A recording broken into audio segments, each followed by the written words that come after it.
The water was cold enough to steal my breath, but that was exactly what I needed. After 3 months of carrying my father's medical debt on my shoulders, after nights spent waitressing until my feet bled into my shoes, the river felt like the only place where I could finally let the weight slip away, even if just for a moment. I discovered this hidden bend 2 miles upstream from town, where the current moved gently and the trees formed a cathedral of green above the water. Nobody came here. Nobody knew about it. In a small Pennsylvania town where everyone talks about everyone else's business, this was my sanctuary, the one place where Maria Rossi could simply exist without being defined by her family's tragedy or her threadbare circumstances. My back had been screaming all week. A pinched nerve, the doctor said, but I couldn't afford physical therapy or even proper medication. So, I came to the river instead, letting the cool water massage the knots of tension that had taken residence between my shoulder blades.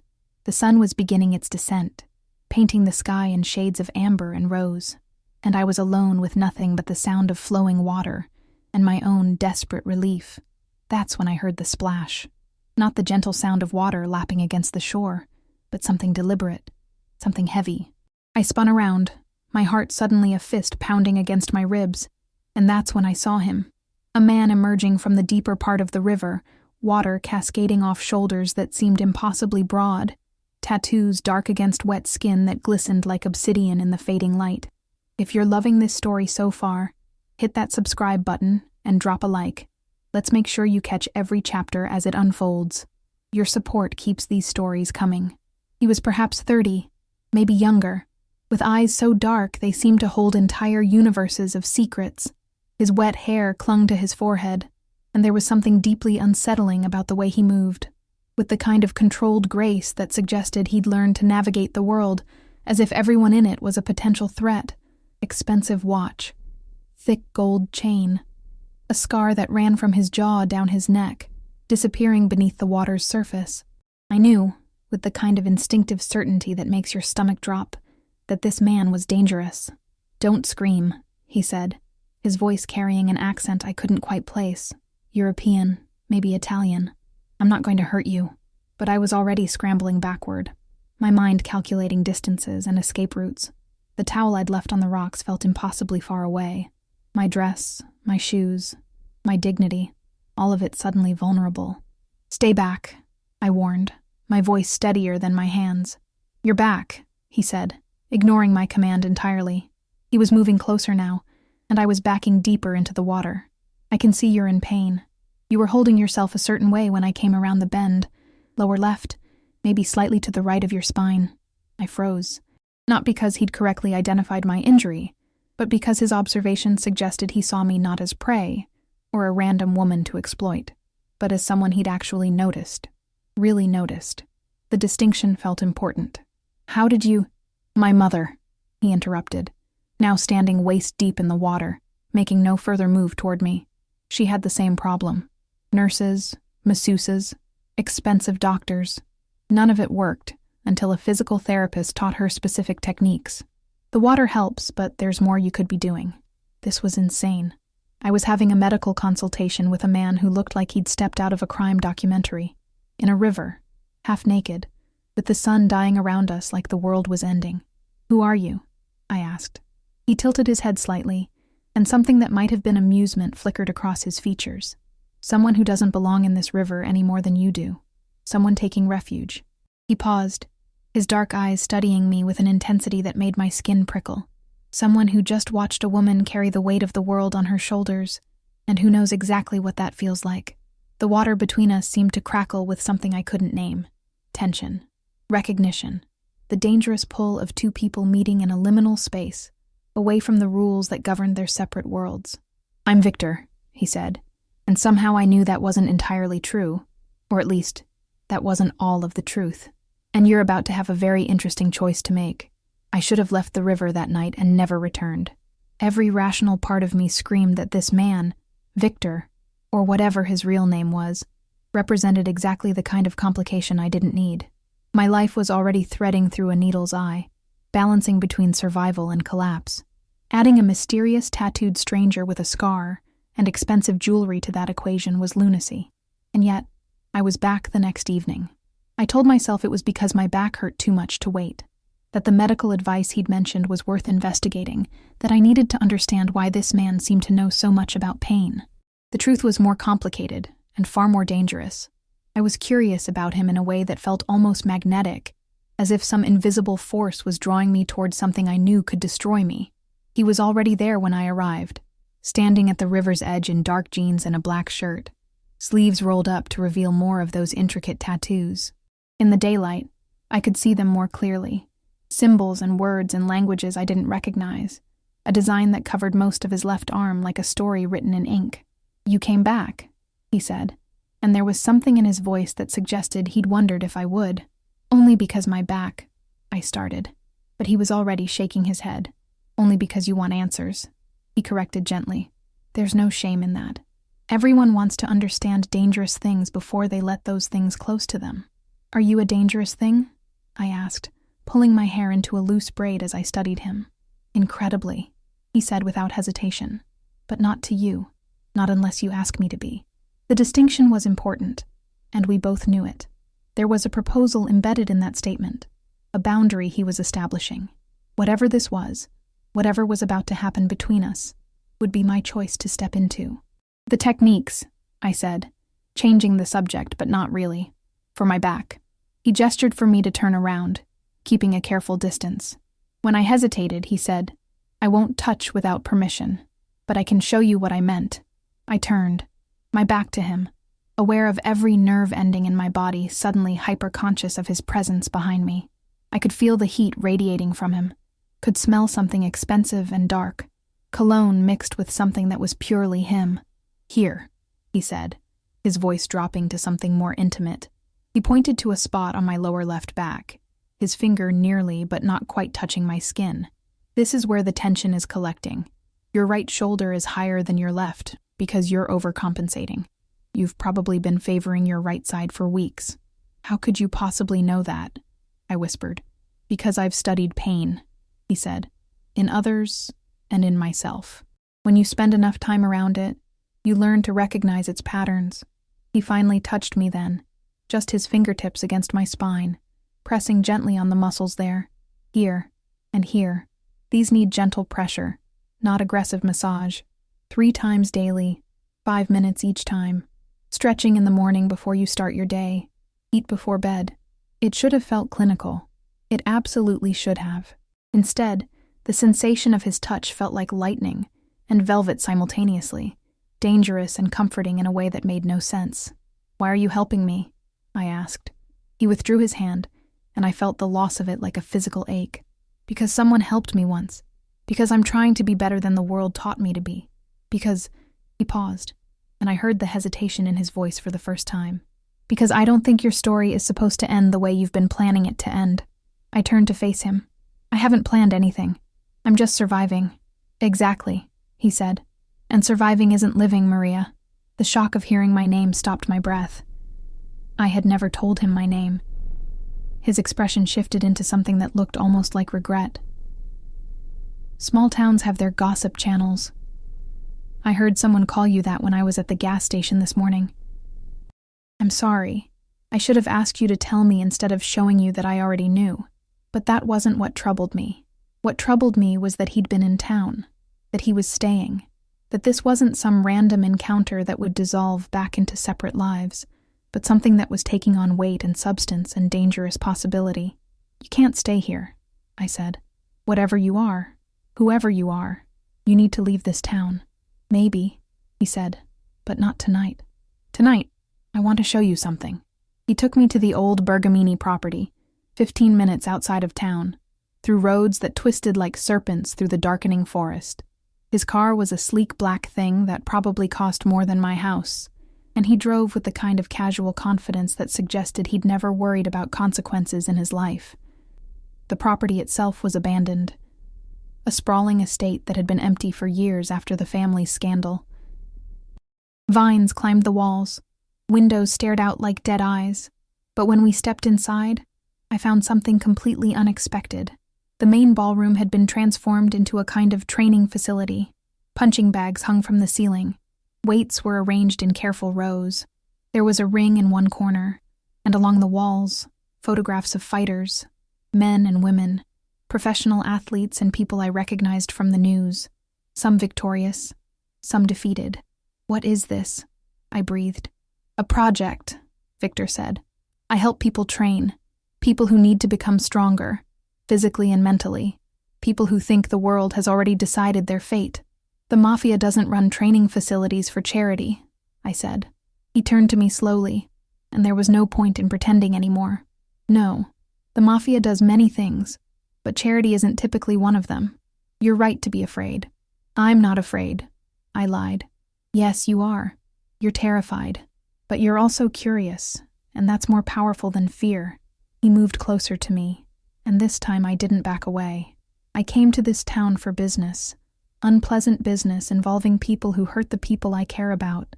But then I saw you in that river, carrying everything alone, and I realized something." "What?" I whispered. "That some people are worth becoming better for. That the person I've been isn't necessarily the person I have to keep being." He reached out slowly and tucked a strand of my hair behind my ear. "But I need to understand something first. Are you the kind of woman who needs me to save her? Or are you the kind of woman who needs someone to believe in her while she saves herself?" It was the most important question anyone had ever asked me, because I understood immediately that my answer would determine everything that came after. "The second one," I said. "Always the second one." He smiled then, and it transformed his face into something almost beautiful. "Then we're going to change your life, Maria. But first, I need you to understand what I am, what I'm capable of, and why the man I came here to deal with is running out of time to regret the choices he made." The training began the next day. Viktor had a private gym set up in a warehouse outside town, and for the first time since my father's death, someone was teaching me not just to survive, but to become powerful. Every morning before my shift at the diner, I'd spend 2 hours learning boxing techniques, learning how to channel anger into precision, learning that my body was capable of so much more than carrying trays and absorbing other people's bad moods. But the real education came through our conversations. Over coffee after sessions, Viktor told me things. Not everything. I understood quickly that there were compartments in his life, sections of his world that would remain closed to me. But enough.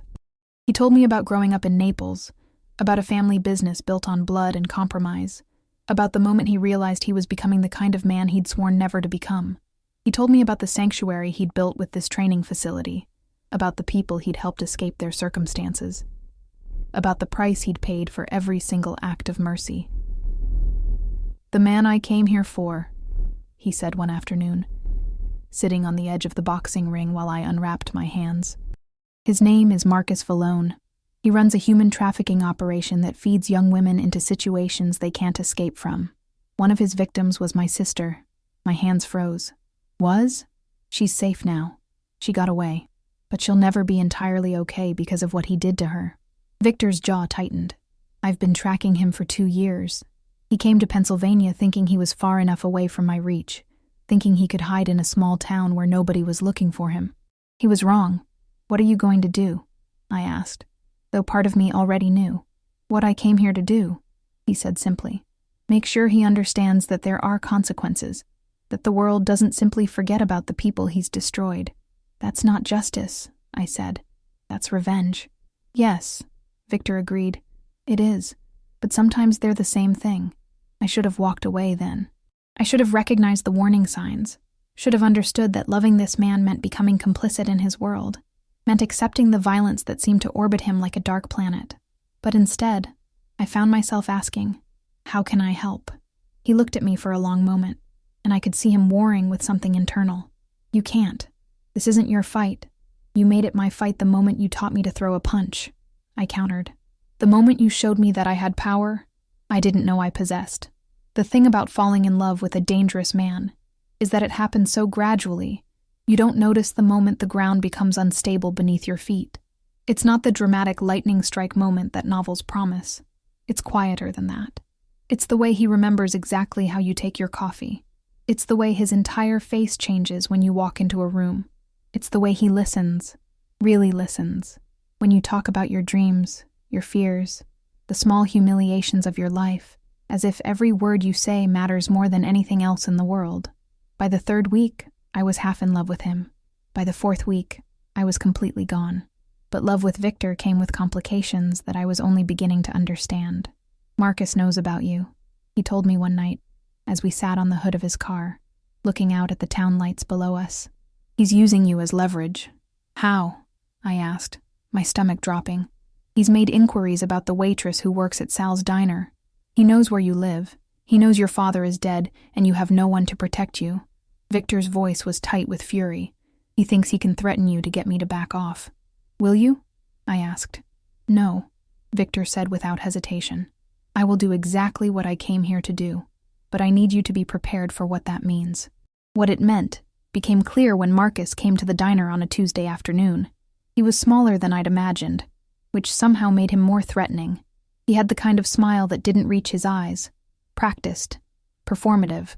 The smile of someone who'd learned how to wear normalcy like a mask. He sat in my section, and when I approached with my notepad, he ordered a coffee and a piece of pie like he was anyone else. "Maria," he said, and the way he said my name felt like an invasion. "Beautiful name. Italian? What do you want?" I asked quietly. "To warn you," he said. "Your friend Viktor is a very dangerous man, the kind of man who destroys everything he touches. I'd hate to see someone as lovely as you get caught in the crossfire." I could feel the threat embedded in those words like a razor blade in an apple, but I'd been training for a month now. I'd been learning who I was when I wasn't afraid. "If you ever come near me again," I said, my voice steady as stone, "I will break your hands. And if you ever touch anyone else the way you touched his sister, I will do far worse." His expression flickered. Surprise, then rage, then a kind of calculating reassessment. "You think you're stronger now? 1 month of training with a man who has everything to lose, and you think you're invincible." "I don't think anything," I said. "I know. And I know something else. You're going to leave this town. Because if you don't, Viktor will make sure you never hurt anyone, ever again." I walked away before he could respond, my hands shaking but my head high. That night, Viktor told me everything. The network he'd built, the connections he had with law enforcement, who wanted Marcus taken down, but needed evidence he couldn't officially pursue, the way he'd been documenting everything, building a case that would land Marcus in federal prison for the rest of his life. "I could have gone the traditional route," Viktor said. "Let the system handle it. But systems fail. Victims slip through the cracks. People with money and connections find ways to evade consequences." He looked at me intently. "Sometimes the world needs people willing to do the uncomfortable work. Sometimes justice requires someone willing to be the villain in someone else's story." "Is that what you are?" I asked. "The villain? In your story?" he asked. "I'm trying very hard not to be." "In my own? I made peace with that a long time ago." Marcus left town 3 days later. I heard through the gossip channels that he'd been picked up by federal agents at the state line, that evidence had finally emerged connecting him to trafficking operations across 3 states. The charges were serious. The conviction was inevitable. Viktor never told me exactly what he'd done to make that happen, and I never asked. Some knowledge is too heavy to carry. What I did know was this. The man who'd emerged from the river had changed me. He'd taught me that I was stronger than I believed, that my circumstances didn't have to define my future, that sometimes you have to be willing to fight for the people you love, even when that fight takes you into dark territory. When he asked me to leave Pennsylvania with him, to start something new in a place where neither of us had a past, I said yes without hesitation. Some love stories end with fairy tales and white dresses. Ours ended with a car driving through the night toward an unknown future, my hand in his, both of us finally free. But freedom, I would learn, was a more complicated thing than I'd imagined it could be. We drove for 2 days, and I felt the distance from Pennsylvania like a weight lifting, like each mile marker represented a version of myself I was leaving behind. Viktor had a property in the Catskills, a house that seemed to exist in its own pocket of the world, surrounded by forest and silence and possibility. It was beautiful in a way that made me want to cry, this place that felt like it existed outside of time, outside of consequence. The first week there, we didn't leave the property. We made love in rooms with high ceilings and old wood floors. We cooked together, Viktor teaching me Italian dishes from his childhood, his hands moving over food with the same precision he used when training. We talked about futures that might exist, dreams that seemed suddenly possible now that we weren't surviving anymore but actually living. But on the 8th day, reality found us. The phone call came at dawn. Viktor took it in another room, but I could hear the tone of his voice, the shift into something harder, something that reminded me this man had built an empire on consequences. When he came back to the bedroom, his expression was carefully neutral, but I could read the tension in his shoulders. "There's a complication," he said. "Tell me," I said. "Marcus is recanting his confession. He's got lawyers, expensive ones, the kind that specialize in making evidence disappear. The federal agents who brought him in think there's a leak in their department." Viktor ran a hand through his hair. "He's going to walk Maria, unless we do something about it." I sat up in bed, suddenly very awake. "What kind of something?" "The kind that requires me to go back," Viktor said. "The kind that means getting my hands dirty in ways I've been trying to avoid." He looked at me with such intensity that it felt like drowning. "The kind that means I need to become the exact person you fell in love with me for trying not to be." "No," I said. "There has to be another way." "There isn't," Viktor said. "And you know it. People like Marcus don't operate within the system. They operate around it, above it, corrupting it from within. If I don't stop him, he'll go back to doing what he does best. He'll hurt more people. He'll hurt you. Then let the law. The law is broken, Maria. I'm offering you the truth you don't want to hear. Sometimes the only justice available is the kind you make yourself." He left the next morning, taking me back to a small hotel in the Hudson Valley before heading back to Pennsylvania. I was supposed to stay there, to keep low, to wait for him to handle it. But I was a different woman than the one who'd entered that river 6 weeks ago. I was stronger, I was braver, and I was done letting someone else write the ending of my story. I rented a car and followed him. The confrontation happened in the same warehouse where Viktor had trained me. Marcus was there with 4 associates, and Viktor was there with what I would later learn were federal agents he'd been working with all along. Men and women willing to bend the rules because the system they served had already broken them. What happened in those hours will haunt me forever. Not because it was as brutal as I'd feared, but because it was exactly as surgical and calculated as I'd suspected. Viktor had learned, long ago, how to make people understand the reality of consequences. He didn't need violence. He needed only truth. He showed Marcus the evidence he'd compiled: records of transactions, photographs of victims, testimony from women who'd been hurt by this man's choices. He played a recording of one of those women, a girl, barely 20, describing what Marcus had done to her, describing the trauma that would follow her for the rest of her life. He did this in a room with his associates present, knowing that every piece of this would be admissible, knowing that he was sealing a fate that had been sealed the moment Marcus made the decision to hurt his sister. "You're going to prison," Viktor said quietly, "for a very long time. And while you're there, you're going to have plenty of time to think about all the choices that led you to this moment. And maybe, you'll understand that actions have consequences, that the world doesn't forget about the people you've hurt, that there's something in the universe that balances the scales eventually." Marcus started to cry, not from fear, but from the realization that he'd been utterly outmaneuvered, that there was no escape, that his money and connections and lawyers meant nothing against the weight of undeniable truth. "You should have left town," Viktor said, "when you had the chance. That's the lesson here, Marcus. When someone gives you an exit, you take it. When someone like Maria, someone with nothing to lose and everything to prove, tells you to leave, you listen. Because there are forces in this world bigger than you, more ruthless than you, and infinitely more patient." I watched from my position in the shadows, and I realized something fundamental. I hadn't fallen in love with a mafia boss. I'd fallen in love with a man who understood that justice and revenge aren't always opposites. Sometimes they're the same thing, just viewed from different angles. When the federal agents took Marcus away, when Viktor turned and saw me standing there, something in his expression shifted. "You followed me," he said. "I couldn't stay away," I said. "I needed to see it. I needed to understand." He came to me and took my face in his hands, and I could feel the residue of adrenaline, anger, purpose in his touch. "This is who I am, Maria. This is what I do. Can you live with that?" "I don't know," I said honestly, "but I know I can live without you, and that feels worse." He kissed me then, and it tasted like blood and ash, and the kind of love that rewrites the stories we tell about redemption. 6 months later, we were living in a different kind of life, one that felt simultaneously more real and more fragile than anything I'd experienced before. Viktor had officially stepped back from his family's operations, using connections and leverage and strategic alliances to cede his territories to someone he trusted, while maintaining enough distance that he wasn't entirely severing himself from the world he'd been born into. It was a delicate balance, one that required constant negotiation, strategic phone calls, and the kind of political maneuvering that happened in boardrooms and over encrypted messages late into the night. But he was doing it, slowly and methodically, building a different future than the one his family had planned for him before he was old enough to understand what he was being groomed for. We'd moved to Boston, a city large enough to disappear into, but small enough to build something real and tangible.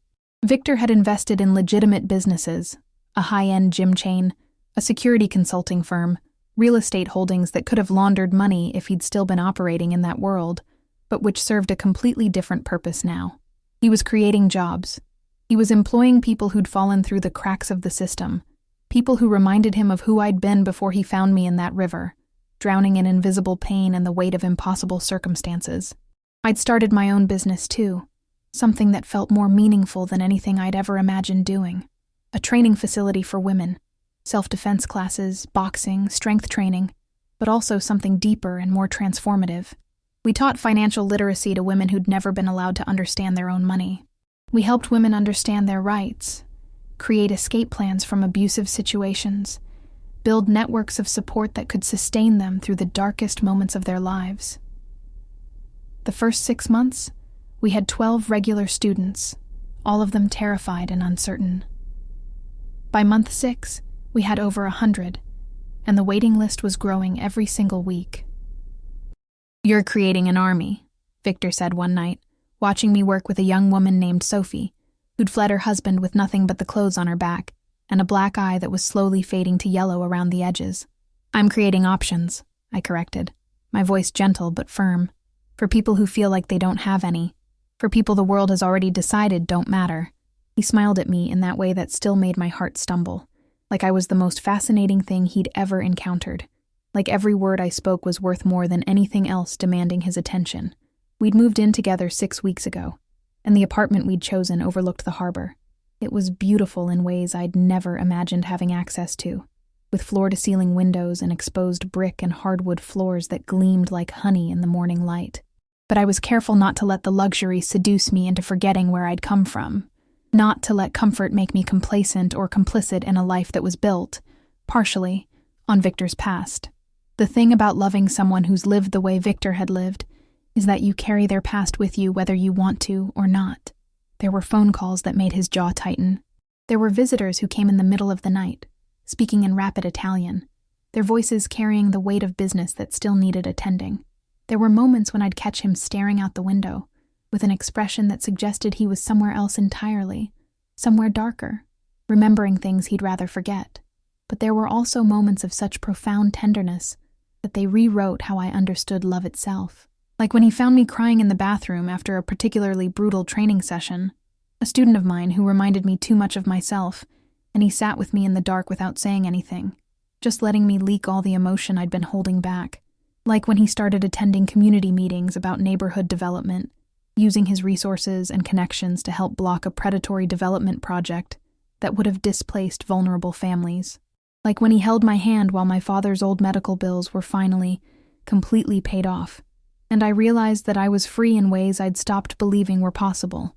"I'm not a good man," he said to me one morning, after a particularly difficult phone call with his uncle in Naples.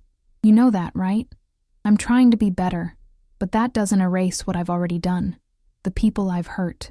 The choices I made when I was younger and thought power was the same thing as meaning." "I know," I said, and I did. I'd made peace with who he was and who he was trying to become.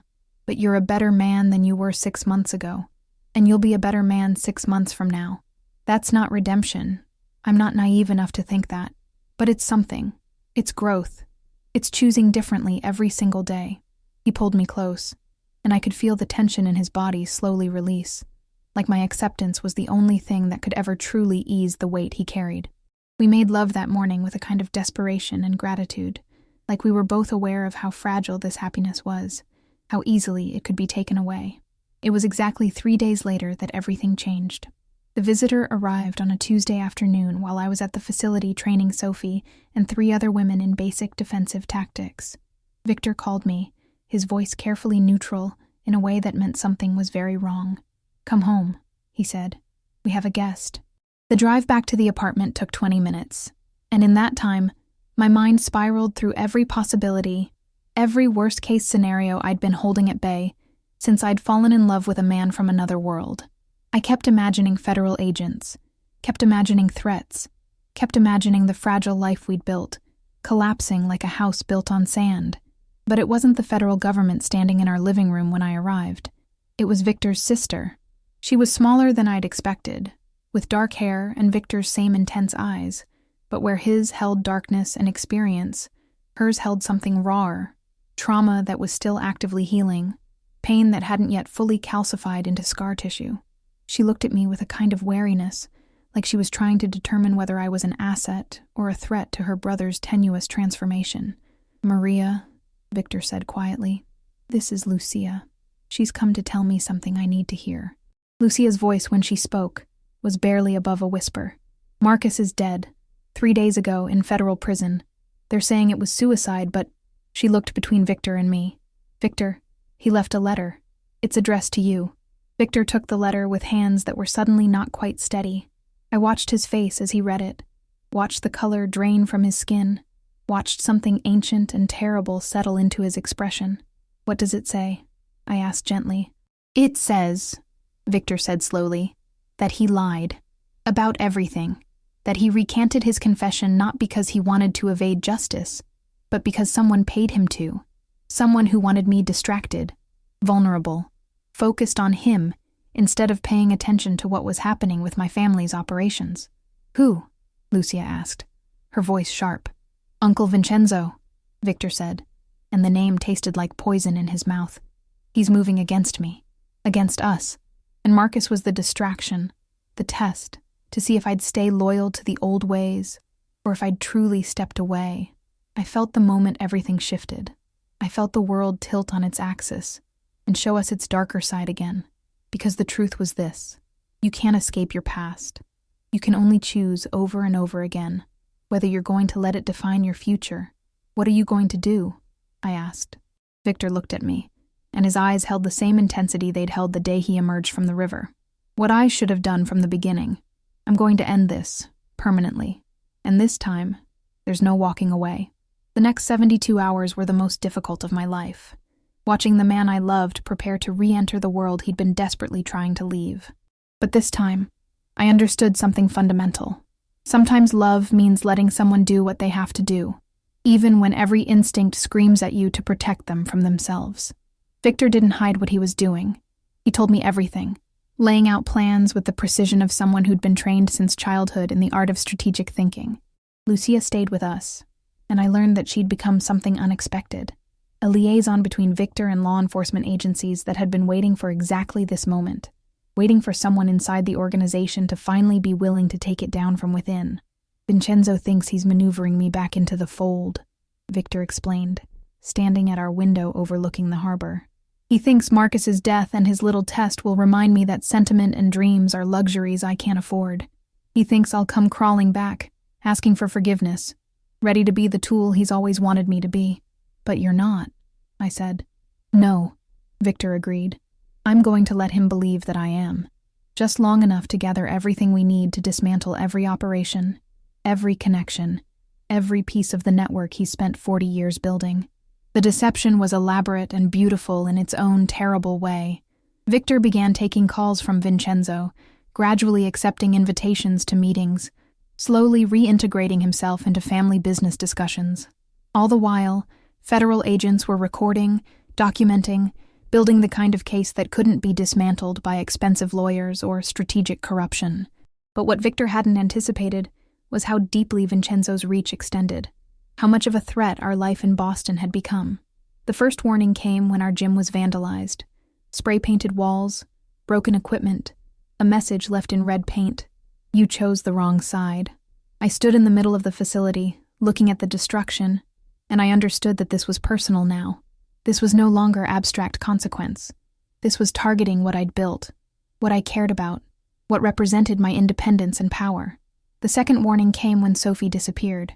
She'd been one of my most dedicated students, a woman who'd left her abusive husband and was finally finding her footing, finally understanding that she had agency and choice and power. She'd been attending classes for 3 months, and I'd watched her transform from terrified and broken into someone capable and strong. Then one day she simply didn't show up, and when I tried to contact her, her phone was disconnected. It took Viktor 12 hours to find her. She was in a warehouse in Dorchester, being held by 2 of Vincenzo's associates. They wanted to send a message that anyone close to Viktor was vulnerable, that his attempts to build a life outside the family were fragile illusions that could be shattered at any moment. When Viktor brought Sophie back to us, she was shaking but unharmed. But we all understood the implicit threat. This could escalate.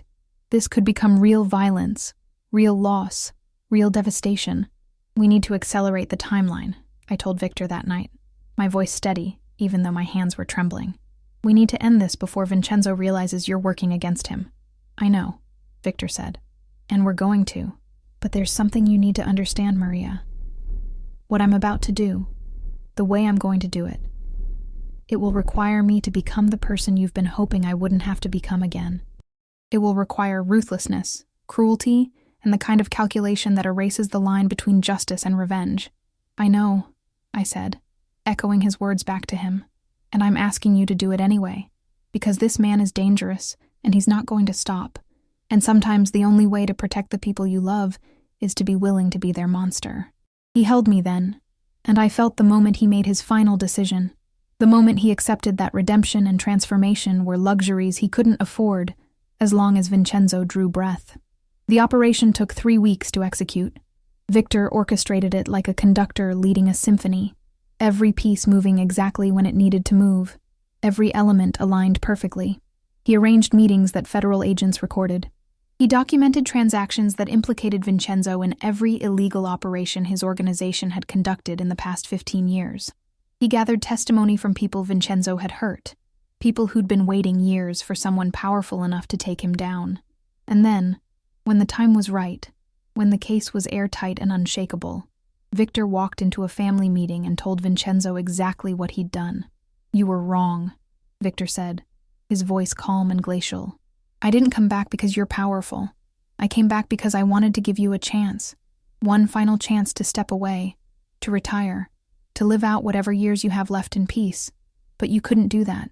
You couldn't let me go. You had to test me. You had to prove that I was still yours." Vincenzo's face turned red with rage. But before he could speak, federal agents entered the room. Before he could run, his world collapsed around him. What Viktor had constructed wasn't revenge, exactly. It was accountability. It was the understanding, finally and absolutely, that the world doesn't forget about the people you've hurt, that consequences exist for everyone, that there's no escaping the weight of your choices. When Vincenzo was arrested, when the charges were read and the evidence presented, Viktor finally exhaled. "It's done," he told me. "All of it.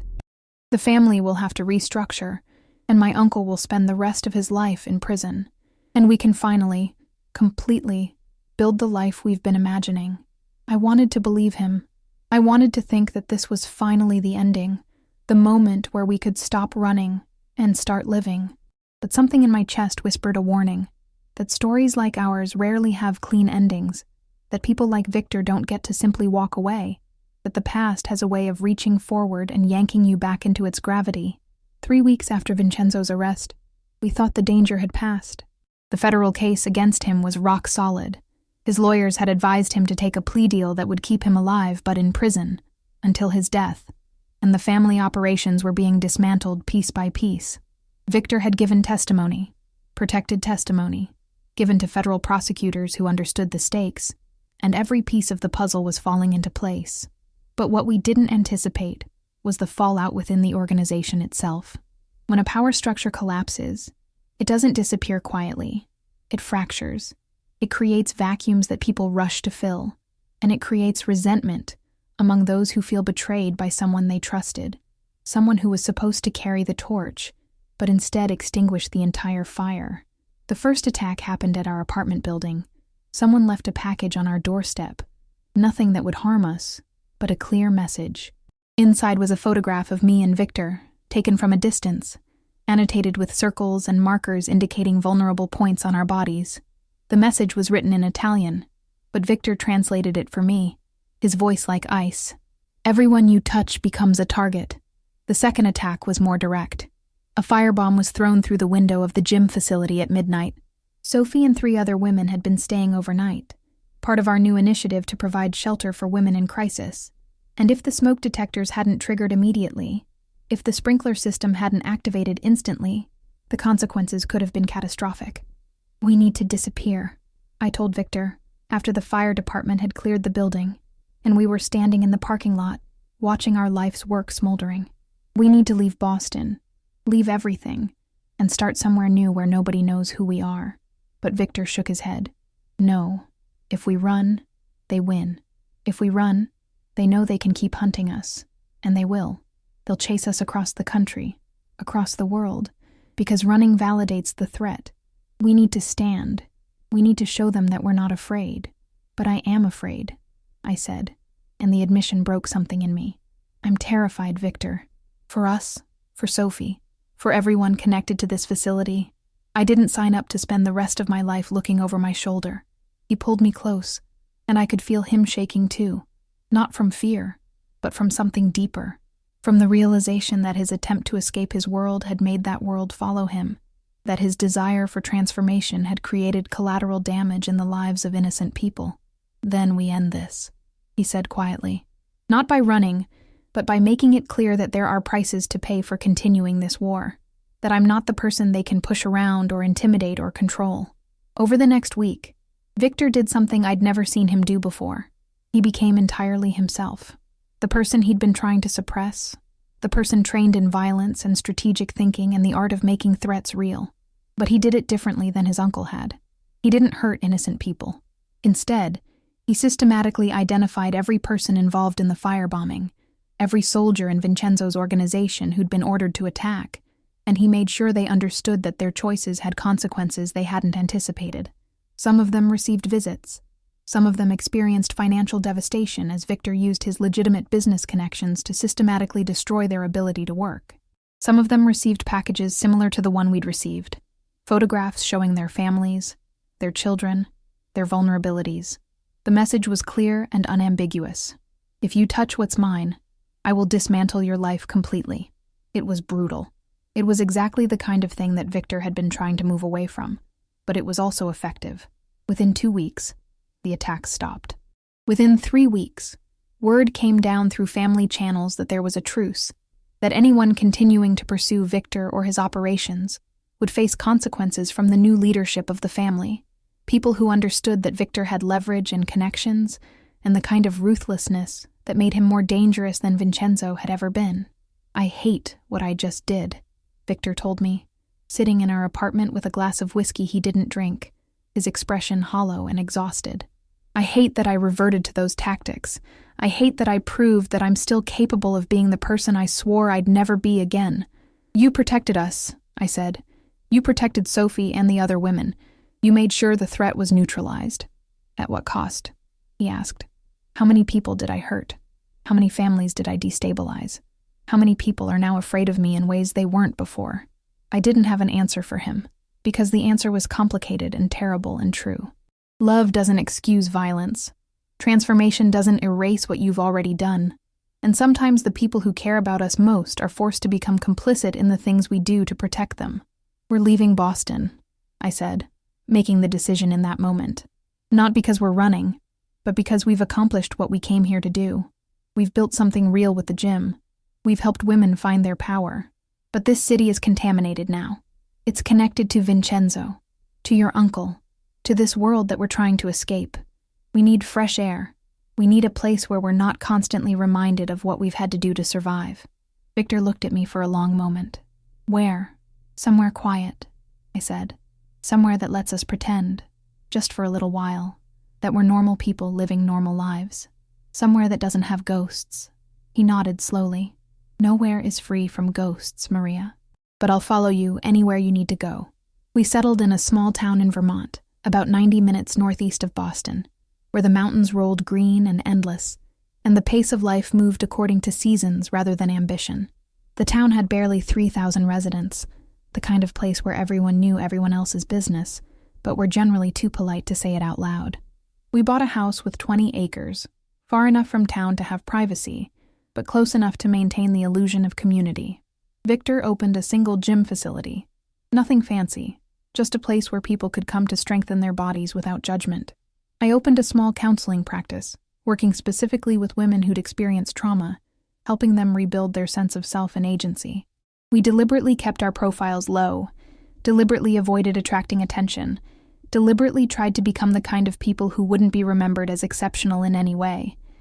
For the first 6 months, it worked.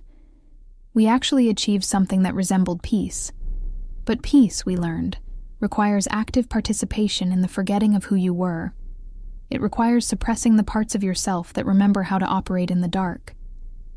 It requires constant vigilance against becoming complacent, because complacency in people like us can be catastrophic. The letter arrived on a cold November morning, exactly 1 year after I'd first followed Viktor into that abandoned warehouse. It was addressed to him, postmarked from the federal penitentiary where Vincenzo was serving his life sentence. Inside was a single handwritten page. "Viktor," it read, "I've had a year to think about what I did wrong. Not morally. I've never been the kind of man to waste time on morality. But strategically. I thought I could control you. I thought the blood was stronger than your choices. I was wrong. And now I'm spending the rest of my life in prison because I couldn't let you go. I'm writing to tell you something. There's a version of freedom that comes from acceptance, from understanding that some people are meant to break away. I won't trouble you again, but I want you to understand what I finally understand. You were never meant to carry this family forward. You were always meant to burn it down and walk away. Thank you for proving me right, even if it was at the cost of everything. Vincenzo." When Viktor finished reading it, he burned the letter in the fireplace, and I watched the paper curl and blacken and disappear into ash. We didn't speak about it, because there was nothing to say. Vincenzo had finally accepted what we'd both known from the beginning, that some people are fundamentally incompatible with redemption because they never wanted it in the first place. His acceptance didn't change anything. It didn't absolve anything, but it provided a kind of closure, the understanding that the cycle had finally broken. That evening, we walked to the river that ran through our property. The weather was turning cold, and the water moved dark and fast, reflecting the gray sky. We stood on the bank, and I thought about that first day, about the woman I'd been, drowning in the weight of her own survival. I thought about how much I'd changed, how much we'd both changed, how the journey from that moment to this one had required us to become people we never imagined we'd need to be. "Do you regret it?" I asked Viktor. "Any of it? Leaving your family, stepping away from that life, choosing transformation over tradition?" He took my hand, and his touch was exactly as it had been in the river, steady, certain, full of possibility. "Every day," he said, "and not at all. I regret the violence. I regret the people I've hurt. I regret that protection sometimes requires brutality. But I don't regret you. I don't regret the woman you've become. I don't regret building something real instead of inheriting something rotten." We stood together as the sun began its descent, as the sky turned from gray to gold to something that looked like forgiveness. And I realized something fundamental. Redemption isn't about erasing what you were. It's about making different choices going forward, about accepting your past without being imprisoned by it, about understanding that some lessons can only be learned through darkness. "I love you," I said, and meant it in a way that acknowledged everything. The good, the terrible, the violence, the tenderness, all of it woven together into something that was ours, and ours alone. "I know," Viktor said, and he smiled in that way that had captured me from the beginning. "And I love you, Maria. I love the woman you were before you knew your own strength. I love the woman you became.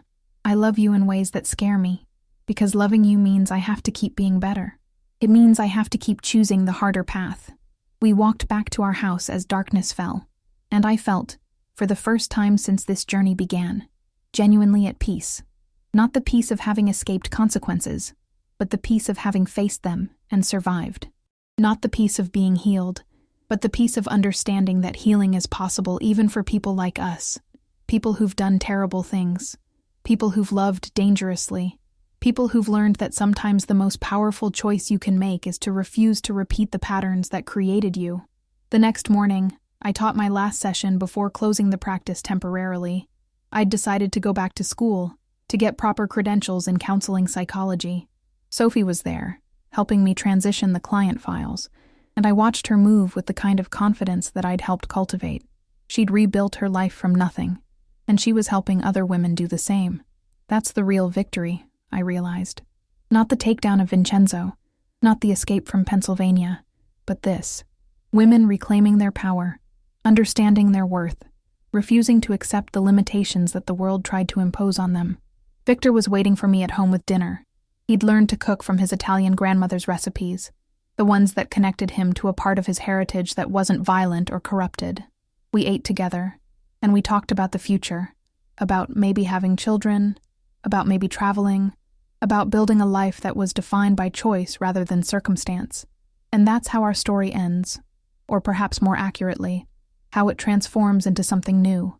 Not with a fairy tale ending that pretends the past didn't happen, but with the understanding that every ending contains within it a new beginning.